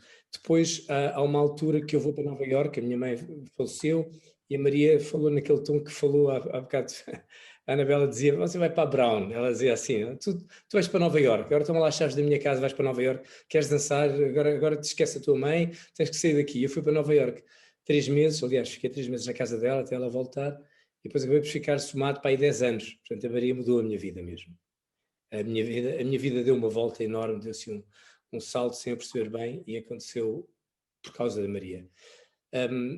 Eu penso que lembro-me sempre de uma frase de Eleanor Roosevelt, que eu acho que é incrível, todos nós conhecemos esta citação de que as pessoas medíocres discutem a vida dos outros, as pessoas medianas discutem o que aconteceu, digamos, os primeiros dias, e as pessoas superiores discutem conceitos. A Maria discutia conceitos, a Maria falava dos conceitos, a Maria falava do que estava atrás da cortina sempre, das outras coisas, e isso era mesmo estimulante, era mesmo interessante. Não é que ela não tivesse um lado prosaico depois, que se gozava à brava com os meus pés, porque eu tenho pés de bailarino, portanto são uns pés que são deformados sempre, não é? Para qualquer ortopedista ela gozava à brava com os meus pés, mas era uma espécie de pessoa muito acessível para mim, sempre foi. Eu, quando cheguei, ela era muito nova ainda, devia ter 30 e tal, 40 anos, estava no auge da sua carreira nos Estados Unidos. Eu estava a começar, tinha 21 anos, e ela vivia justamente com o June Goodfield. Eu estava a escrever An Imaginary World, viviam as duas, tinha cada uma um quarto que dava para um grande salão onde estava um piano de cauda, de meia cauda, que era o piano da Maria. Portanto, eu lembro perfeitamente daquela sala maravilhosa, branca, e elas as duas tinham... A June passava grandes temporadas em Nova Iorque e vivia com ela para poder escrever. Estava muito curiosa de escrever sobre a Maria. Eu achava aquilo tudo muito novo para mim, não é? Para um miúdo que acabava de chegar. E mais, era assim um prédio, era o último prédio ao fundo da East 72nd, já em cima do East River, com uma vista lindíssima sobre a Roosevelt Island, e aquilo para mim era de uma pessoa rica, não é? Eu era um pobre, não é? Eu fazia vida de pobre em Nova Iorque, como vocês calculam, porque tive todos os empregos imaginários, etc. Aquelas histórias rocambolescas de quando se vai para Nova Iorque com 21 anos, como vocês imaginam. Mas a Maria era uma espécie de âncora, foi sempre mãe para lá, foi muito bom, foi assim uma espécie de madrinha, mãe, não sei, amiga. Eu acho que ela dizia também uma frase muito bonita que ainda hoje eu carrego comigo, trago e falo aos meus filhos nisso, que é: todos nós nascemos com uma promessa por cumprir. É uma frase, é típica frase da Maria, não é? E uns cumprem e outros não. Por alguma razão, porque às vezes não conseguimos, porque o nosso familiar não deixa, a nossa estrutura não nos deixa chegar lá, mas aqueles que podem cumprir, ela tem que cumprir, e ela era super exigente nisso. Não havia espaço para pessoas que fossem no meio da tabela. Se podiam ser pessoas brilhantes, tinham que ser brilhantes. E os raspanetes vinham normalmente daí, sempre. E eu agradeço-lhe isso, agradeço-lhe imenso no momento da minha vida, isso foi muito formativo. Conheci a Maria, por outro lado, portanto, eu gostaria de vos falar, por exemplo, de livros. Eu com a Maria li muita coisa, aliás, li com o meu pai li os ingleses, os franceses, e com a Maria comecei a ler a literatura inglesa. Aliás, a Maria sempre leu inglês, escreveu em inglês, ainda hoje li inglês no final, ainda ontem. Desculpa. E os livros para a Maria eram muito poesia. Por exemplo, eu hoje pensei, do que é que vos vou falar? Apetíamos ler-vos um poema do Auden, que era o poeta preferido dela, um dos poetas preferidos da Maria. Mas na casa da Maria conheci o Rodrigues Miguel, que eu adorava como escritor. Tinha assim uma pessoa zangada com a vida quando eu conheci. A Maria dizia, eu lembro dele sentado no cadeirão à frente da janela a falar pessimamente de Portugal, zangadíssimo com Portugal, não vou voltar a Portugal, mas não voltou. E a Maria dizia, não ligues, nunca. Eu jurei para mim nunca ser assim como o Miguel, falar daquela maneira do nosso país. Tinha que ainda por cima uma pessoa que eu admirava e que tinha lido tanta coisa dele, o Jorge de Sena. Ele tinha uma relação com intelectuais de todo o género. Ele vinha viver na Califórnia, vinha sempre a Nova Iorque visitá-la na passagem para Lisboa. Enfim, tinha, por exemplo, com ela descobri aquilo que ainda hoje é o meu livro de cabeceira, da Iris Senar, que é As Memórias de Adriano, e sobre as Memórias de Adriano falámos muito sobre essa ideia do legado, daquilo que deixamos, do sentido útil que a vida tem. E ela falava muito disso. Ela usava muito essa frase da Iris Senar, que dizia, bom, no fim da vida o que nós queremos é sentir que fomos úteis, e isso era mesmo tipicamente um pensamento da Maria. Em casa da Maria conheci imensos intelectuais. Há bocado falámos da Margaret Mead, não a conheci lá, mas sabia que ela se dava com ela, mas conheci a Frances McGregor, uma fotógrafa incrível, que fez um trabalho enorme, a primeira mulher que fotografou a comunidade indígena americana, os índios, e que viveu no meio dessas comunidades durante anos e anos, pioneiras intelectuais, mulheres sempre intelectuais. É bom celebrar isso hoje. Grandes donors, com o Henry Margolis, talvez a pessoa que eu ouvia mais também, amigos. A Maria tinha sempre um lado um bocado secreto para nós todos, e disse por isso é que eu escolhi este poema, que é um poema sobre o amor, porque o amor, ninguém fala nunca do amor quando falamos da Maria. Nós não falamos do amor. De quem foram as paixões da Maria? Os homens da Maria. E a Maria teve sempre homens, no plural. Não teve um homem, talvez, ou teve relações muito misteriosas, e teve sempre homens muito entusiasmados com ela, completamente vidrados com ela. Eu conhecia essa fase da Maria, mulher muito bonita, e lembro-me, e essa ideia de que, eu também acho que essa ideia fica-se de fora quando temos carreiras brilhantes, depois parece que a vida íntima e o amor, por exemplo, não faz parte, mas o amor é mesmo a parte importante da vida, o amar e o ser amado. Quer dizer, isso existiu com a Maria. E nós falávamos disso, e falámos muito disso. E isso foi, eu tenho essa ligação também com ela. Então eu vou-vos expor, hoje apeteceu-me trazer a música preferida, talvez um dos concertos preferidos da Maria, que vou-te pôr a tocar, enquanto vou ler também um dos poetas preferidos da Maria, que é o Auden.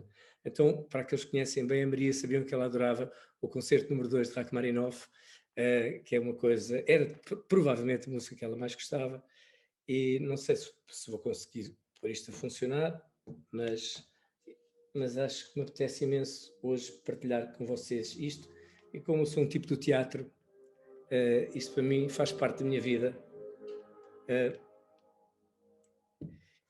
Acho que a Maria tinha este lado muito afetivo.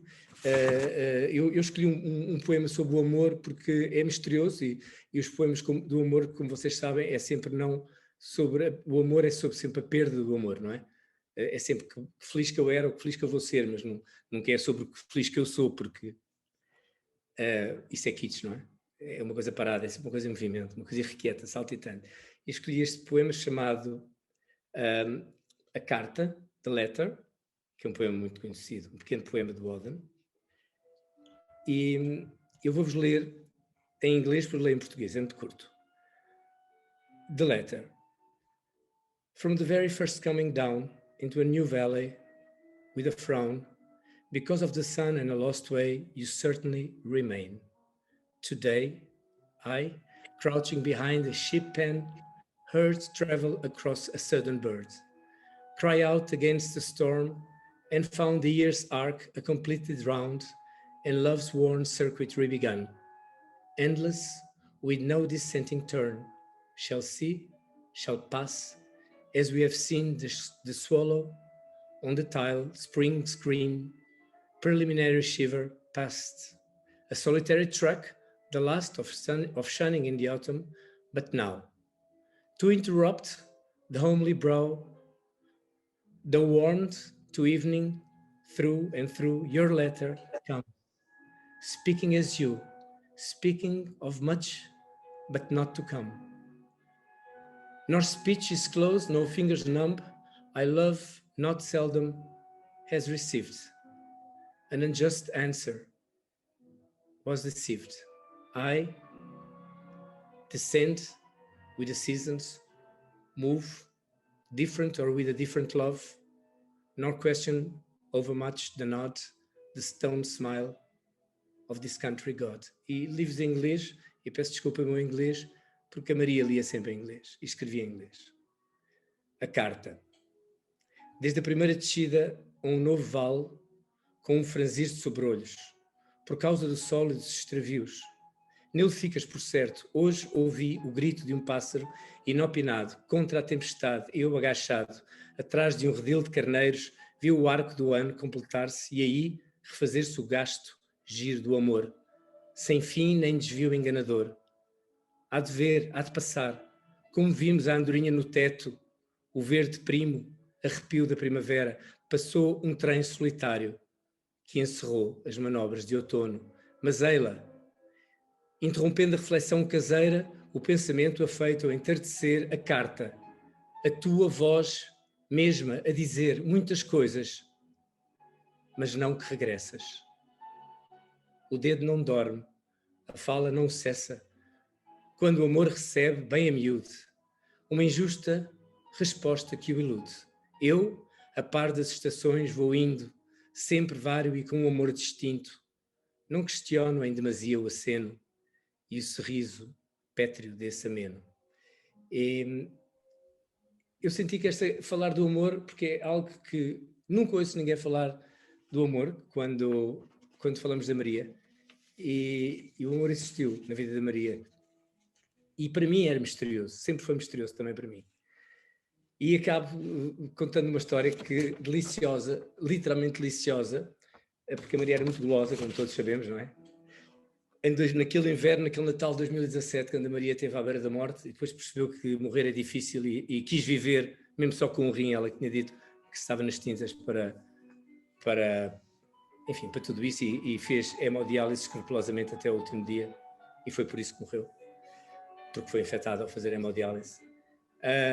Eu fui com a Maria, minha companheira, cientista, Maria Mota, e fomos visitá-la ao hospital e perguntámos o que é que ela queria, e ela adorava os eclairs de Versalhes. Eles tragam-me os eclairs de Versalhes. E nós fomos buscar uns eclairs de Versalhes que ela comeu todos de seguida. Foi assim, brutal.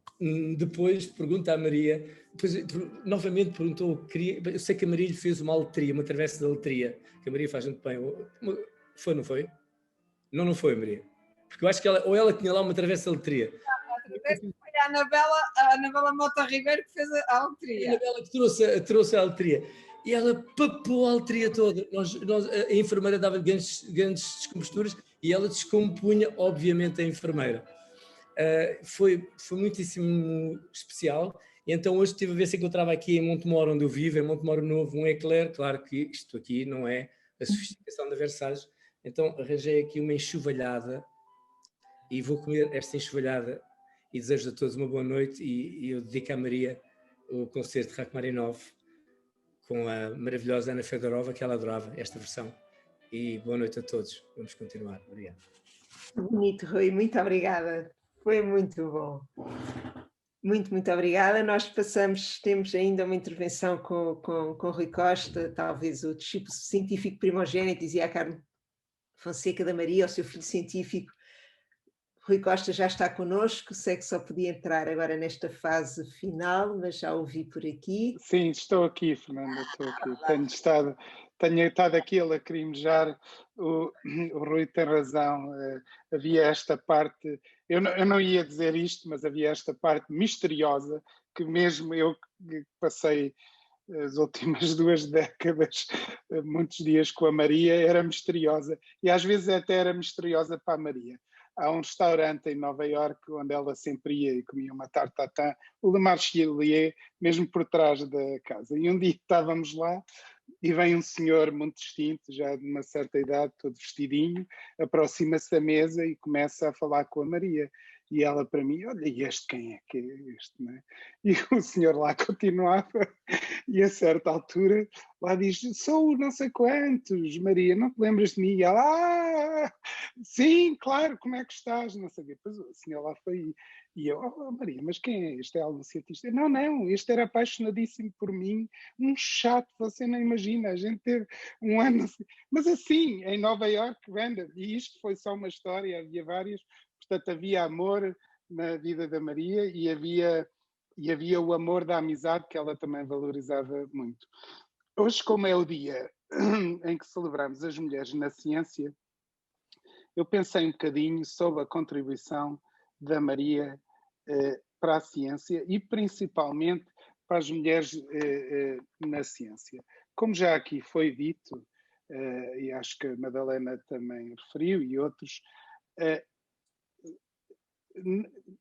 imaginarmos sequer o que é que teria sido a Maria impor-se em Londres, em Glasgow, em Nova Iorque, em Harvard, como cientista nos anos 60 e 70, num mundo, claro, maioritariamente dominado por homens na ciência e certamente não por mulheres que vieram de Portugal, portanto é uma coisa inimaginável. E eu, a Maria, eu penso, e outros poderão falar também ou melhor acerca disto, ela decidiu, ela era apaixonada sobre o tema das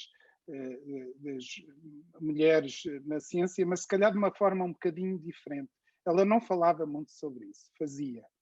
E ela era muito dura com os discípulos, mas às vezes muito mais dura ainda com as colegas, quase como aquela tentar preparar para um futuro. Hoje em dia, nas estatísticas de mulheres em ciência e tecnologia, Portugal, se não é o país número 1, deve estar lá perto, é mais de 50%, e como temos aqui vários exemplos, não é só pessoas na investigação jovens, é até diretores e diretoras de institutos, de instituições, portanto, all the way.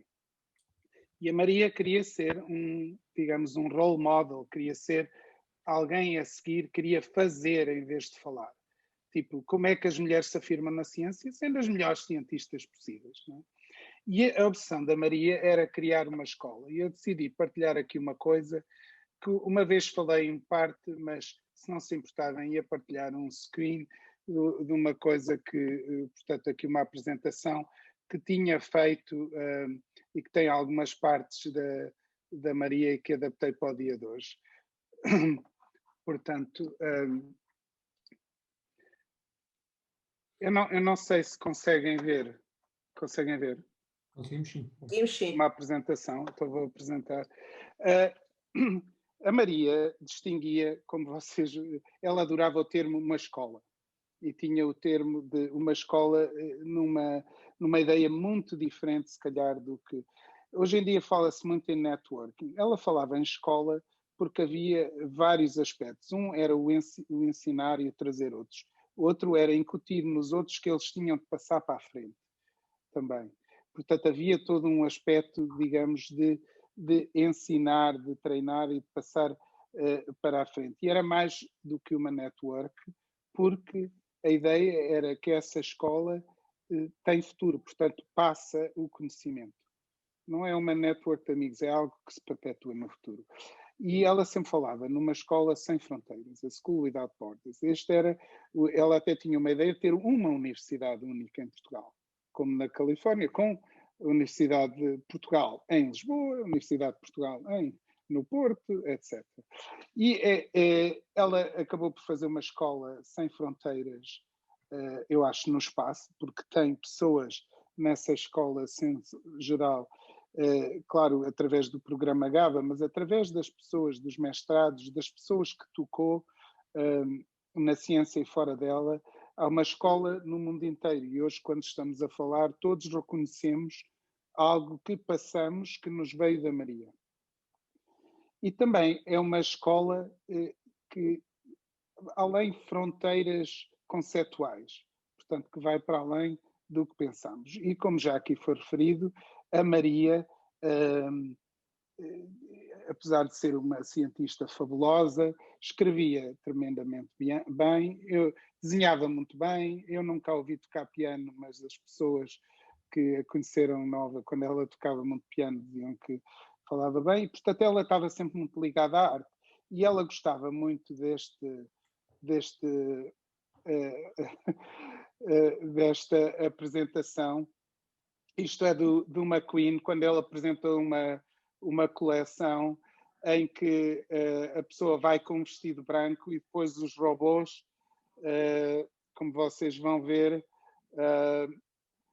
pintam o vestido durante a própria apresentação, portanto, durante o desfile.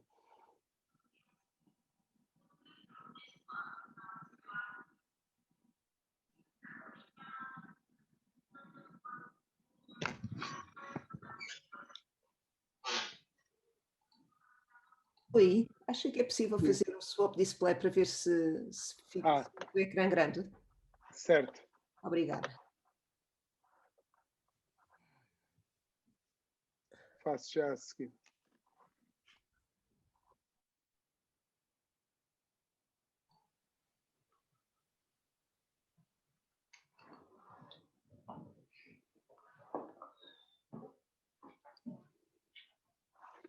Vou tentar fazer. E, portanto, eu sempre tinha estas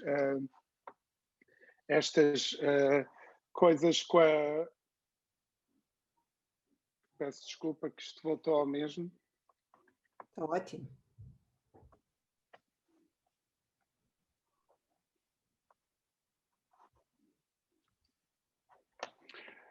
E, portanto, eu sempre falava com a Maria destas coisas e um dia cometi aquela ousadia de dizer, pronto, e, portanto, esta disrupção é como a disrupção na arte, a disrupção que você provoca na ciência.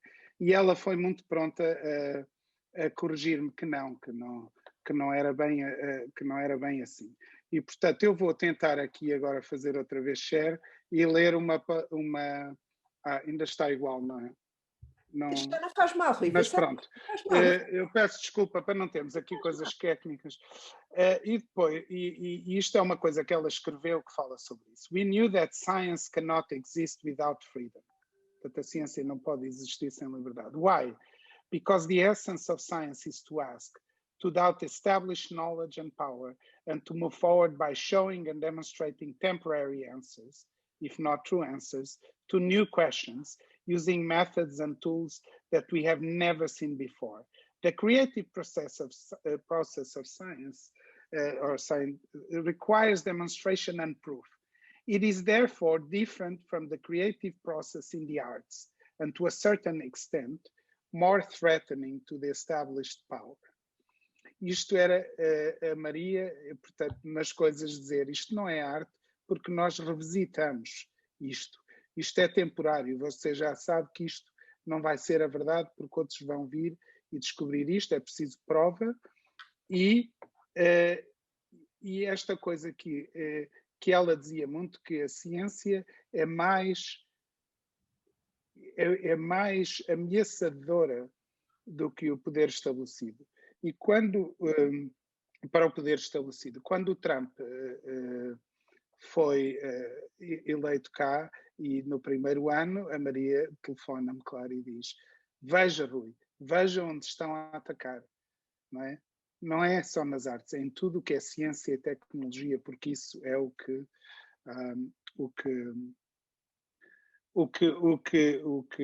muda o mundo, o que é disruptivo para o mundo. A outra coisa que eu queria falar aqui era, portanto, a Maria criou uma escola e comunidade, mas a Maria ensinou-nos a todos, pelo menos aos mais novos, esta ideia que muitas vezes, quando a pessoa está sozinha. Quando a pessoa faz uma descoberta, quando cria um processo, mesmo na arte. E aqui é algo que vem do livro que é sobre ela, An Imagined World, e que tem aqui uma parte onde ela comenta sobre isso e diz: It's like walking literally into one of those landscapes of Dali, where the clocks just drip like hanging linen, so that you don't even feel the touch of the wind. Everything is still, time is still, the landscape is still, and one feels very alone. Portanto, isto é o momento em que ela está no laboratório e tem uma descoberta. E eu achei que era importante falar aqui da comunidade, ao mesmo tempo da ligação e desta escola, e de ensinar cada um a ser mais profundo e que muitas das coisas e descobertas acontecem sozinhos. E, finalmente, queria as fronteiras que ela falava, a Escola Sem Fronteiras é também Sem Fronteiras no Futuro, portanto, a nova geração. E eu colecionei aqui algumas das palavras mais comuns que a Maria usava com as pessoas desta escola. Podiam ser mais novos, mas com o que ela pensava para o futuro e que eu acho que podem ser o nosso... ficavam bem aqui para pensarmos o nosso legado que a Maria nos deixou. Ela falava de coragem, curiosidade, freedom, liberdade, que ela dizia que tinha a ver sempre freedom. Generosidade, saber qual é o objetivo, o que é que você quer, quantos é que você tem de saber o que quer da vida. E depois esta coisa da comunidade, de um contagion, agora que estamos na altura do Covid, um contagion cultural, algo que passa. Portanto, a ideia dela, quando ela passava para uma pessoa, era sempre que essa pessoa ia passar para outros. E, portanto, daí eu ter hoje pensado que no dia em que se celebram no país que neste momento tem mais mulheres na ciência e em liderança na ciência, que este pode ser parte do contagion. E esperemos que a nova geração tenha ainda muito mais mulheres e que Portugal e as cientistas portuguesas que são amigas da Maria continuem esta escola e formem muito mais. E eu queria também chamar a atenção que a Ordem dos Médicos e a Fundação Bial se juntaram para organizar este prémio Maria de Sousa, que está aberto neste momento a concurso e que dá precisamente a possibilidade a alguém jovem de ir para um centro de excelência e fazer um estágio. Portanto, dá dinheiro para isso, as candidaturas estão abertas agora e acabam a 31 de maio. E só queria, no fundo, dizer a todos aqui um grande obrigado. Maria, a palavra que gostava muito era bem-aja. E, portanto, bem-aja a todos aqui, bem-aja Maria. E era só isto. Bem-aja, Rui. Foi muito bom ver também esta faceta e este reconhecimento da Maria e esta sua vontade da escola, não é? De facto, esta sua generosidade com essas palavras que tantas vezes ela replicava e essa noção do eco contínuo, de contaminação contínua que ela deixou, não é? Acho que este é talvez um dos momentos mais bonitos em que nós, uma vez mais, também provamos que isso aconteceu e que ela teve este efeito contagiante e somos uns privilegiados, eu sinto-me pelo menos como tal. Bom, nós convidámos o professor Manuel Sobrinho Simões para fazer, enfim, um sobrevoo nesta sessão, com alguns comentários, como a doutora Isabel Soares disse no início, o professor Manuel Sobrinho Simões é neste momento também elemento do Conselho Geral da Fundação Mário Soares e Maria Barroso. Estão aqui outros presentes que eu já vi, a Maria da Glória Garcia, a Maria Lourdes Rodrigues. É um privilégio contar também com estas pessoas no Conselho Geral e, portanto, para fecharmos, passávamos. Manel, obrigada. Obrigado, eu, claro, eu tenho que declarar já os meus conflitos de interesses. Eu gostava muito e gosto muito da Maria. E é difícil, eu de resto estou aqui maravilhado porque ouvi tantas carinhas aqui da minha geração e mais novos. E já não vi alguns. E nós gostávamos muito dos amigos e das amigas da Maria. E acho que hoje ficou muito bem demonstrado isso mesmo. Quer dizer, é difícil arranjar um conjunto de intervenções Eu adorei, quer dizer, e fiquei espantado. Ainda bem que eu não estive a fazer este número, porque isto não sabia fazer, porque eles fizeram muitíssimo bem. E eu acho que foi uma ideia estupenda. Eu quero agradecer à Isabel e à Carmo e à Fernanda, porque foi muito engraçado ligar isto à Fundação Mário Soares e Maria Barroso, por todos os motivos. E particularmente agora é estupendo.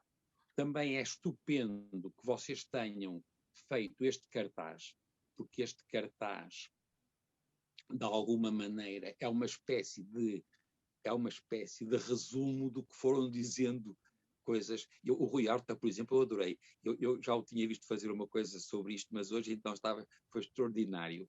E a gente aprendeu, para além do cartaz, aspectos que eu até confesso que não conhecia bem. E acho que as pessoas estão entusiasmadas porque era uma personalidade única.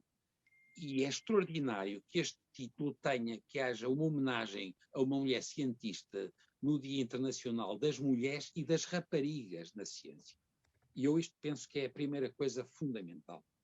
É difícil arranjar uma pessoa que eu conheça em Portugal ou no estrangeiro que tenha sido mais extraordinária pela educação e o acompanhamento de miúdas e miúdos. Ela fez várias coisas, mas eu penso que o GABA é indiscutivelmente uma coisa extraordinária. Ela foi a origem, ela foi a alma, o motor, e vocês conhecem, porque eu estou aqui, de resto vi aqui muitas carinhas dessas, e conheço as outras. A qualidade de cientistas que, de alguma maneira, a Maria ajudou a criar é único. E GABA é a história mais bonita que eu conheço. Em termos de educação em Portugal, não conheço. E deveu-se a ela. É verdade que o Mariano ajudou, é verdade que nós ajudámos, a doutora Conceição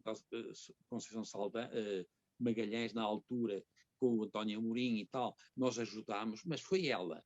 E ela fez das raparigas e dos rapazes tipos que são hoje cientistas extraordinários.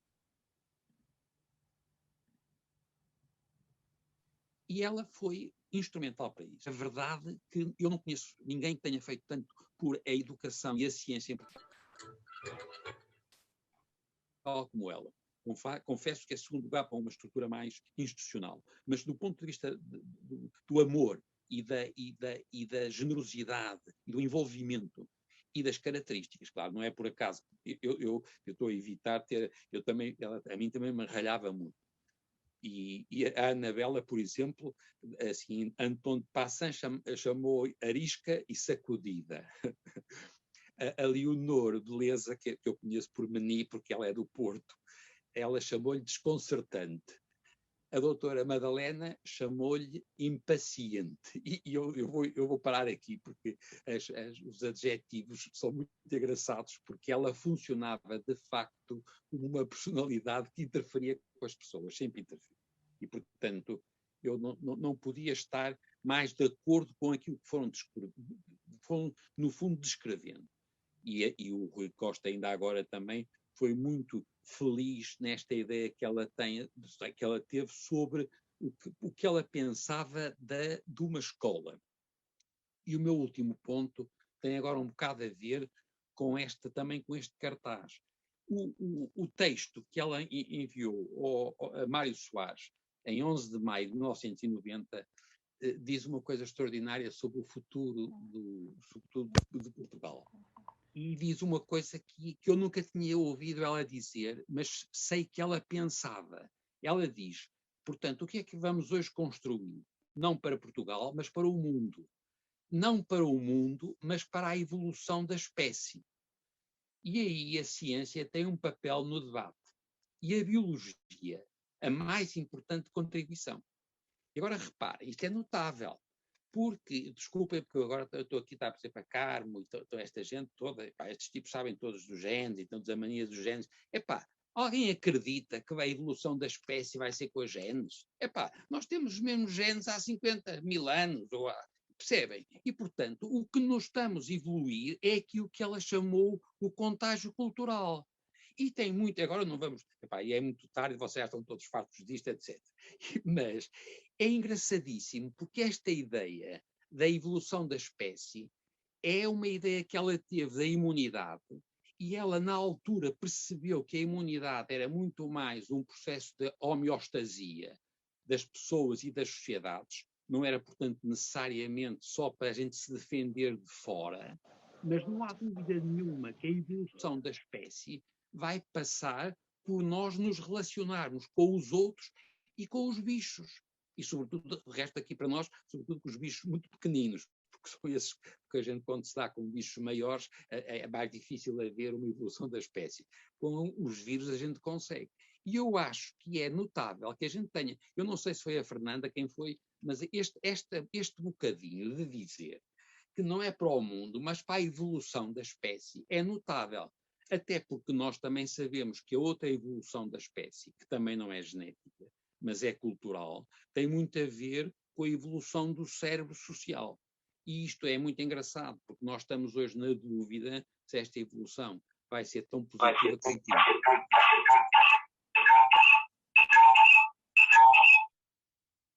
isto está a dar muito mal.